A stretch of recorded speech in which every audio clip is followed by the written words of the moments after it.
Yeah, if you look at like the career of Stan Efferding, predominantly did a lot of bodybuilding, and he was trying to get big, and he was training too often, training a little too heavy. He ran into a guy who told him, look, man, it's not about your training, it's about your recovery. We had Matt Wenning said the same thing. Mm-hmm. It's about what you can recover from. Like, what a beautiful message that is. I don't give a fuck what you can do, but if you're all torn up tomorrow and you can't do anything tomorrow, like that's not great, right? Mm-hmm. Like, so what if you had a 40-inch vertical, but you tore your calf, you know, like what can you recover from? What's repeatable for you? And that's always more impressive, right? You look at like what made Michael Jordan great, or what made Ed Cohn great, what made some of these guys great. It's not just that they did the big lift, made the big 3-pointer at the end of the game. It's that they did it over a long period of time. Yeah. Year in and year out. Like, you know, Steph Curry is going to keep showing up and keep kicking your fucking ass, and there ain't shit you can do about it. And when you start to guard the three, he's going to start to drive the lane. He's going to start to throw the ball fucking 30 feet up in the air and knock it off the backboard and in. And then when you start to guard the 3-pointer and you start to guard that, he's going to fucking dish the ball to somebody else. By the way, it's just a fucking nightmare, and he does it every year. When it comes to Steph Curry, because you brought up a very interesting player there. People thought basketball could only be played one way, and then here comes this guy that's just shooting threes. And everyone who watches basketball or is a big fan of it is like, took a giant shit on everybody. He literally changed the way the game is played. Now you got all these young players coming up, focusing on the three. These big men coming up. People aren't covering from half court. Let me shoot from here. Right? You got these 7-footers that know how to shoot a three. Mm-hmm. Why? Because Steph Curry changed the game. He showed you it could be done differently. Yeah. I'm not saying we're Steph Curry either. No. I'm not saying that. But I'm just saying. But Stan showed people something different too. Like, I think people have known this in powerlifting for a long time. If you go back to the beginning, more to the beginning of powerlifting, when Ed Cohn was prevalent, there was a lot of people that were jacked. Like, jacked as fuck and not fat. Bill Kazmaier looked like he was going to fucking rip the tires off of a bus. Like, that guy was fucking just... He was an animal. He looked incredible. But there was a lot of guys that looked like that back then, because the guys knew it was about being big and having a lot of muscle mass. You know, the muscle mass was going to help move. But Efferding, when he came into powerlifting, he helped change the game, because I think a lot of people at that time just thought you just keep getting bigger and fatter and bigger and fatter, and you wear powerlifting equipment, take a bunch of steroids and lift some heavy ass weight. But when Stan came in, he showed us a different way. And it's like, well, shit, if I can bodybuild, if I can work on the peaks of my biceps a little bit, and it's not detrimental, it's not negatively impacting my recovery for my deadlift workouts. And not only is it not negatively impacting me, if I do it strategically, it will be of benefit if I'm more fit.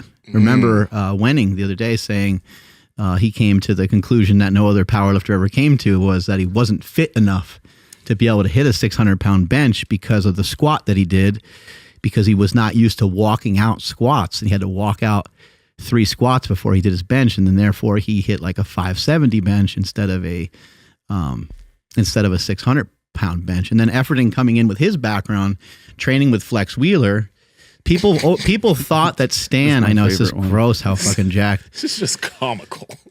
We're showing some photos of the Rhino. Let's check it out. Yeah. You know, people thought that Stan powerlifted and did bodybuilding at the same time, and he didn't. Power Project family, how's it going? So no matter what diet you're on, or no matter what supplements you take, it's necessary as you get older to know what's going on under the hood. That's why I've partnered with Merrick Health. They're the premium telehealth clinic owned by Derek from More Plates, More Dates.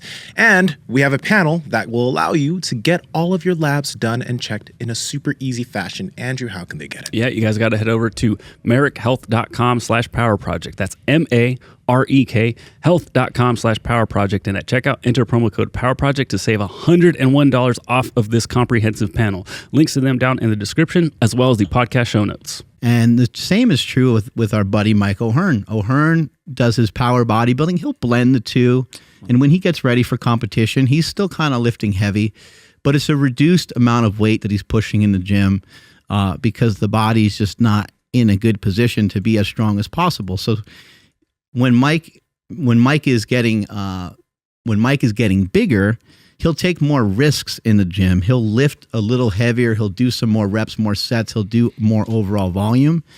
And when he starts to lose a lot of body fat, he still might do some singles and stuff like that to hold on to the hypertrophy. But the weights that he's using are, as he put it, which is really interesting, those are weights that he could normally do for 10 reps. So if he does 405 for a single on an incline bench, that's something that he could quite easily do for a set of 10 when he's a big boy. Oh, yeah. When he's fluffed up a bit. So these guys, a lot of people aren't doing things simultaneously. They're moving through different things at different times. And I guess part of my point in bringing this up is I have zero doubt that at 30 years old, that Nsima is going to circle back to the deadlift at some point and like want to start ripping up some bigger deadlifts. Maybe he accomplishes some of the things that he wanted to do in jiu-jitsu and he's like, you know what? I want to see if I can pull 7 plates for 5 reps or so, something to give him a goal in powerlifting. And there's no doubt I'm going to, cycle back through some benches and squats and deadlifts. Like they're always going to be part of what we're doing, but we're moving into some other things because we're following our interest in those things. And in order to really properly test some stuff out, sometimes you have to do an elimination workout, almost like you would do an elimination diet. How do I know that this particular work is going to be effective for my back if I'm still fucking deadlifting every week like an idiot? Maybe I need to cut the fucking deadlifts out just for a little bit. I'm not saying they're the cause of the back pain, but they could be, right? Let's try to narrow it down and find out what's bothering me so that I can continue to make progress and continue to learn and grow. Peeps, we love bringing you all this fitness information, and we also want to help bring that information to more people. So if you could help us out, hit that rep subscribe button and then hit the notification bell, and we'll continue to bring you the heat. And I won't whisper in your ear. Talk to you guys later.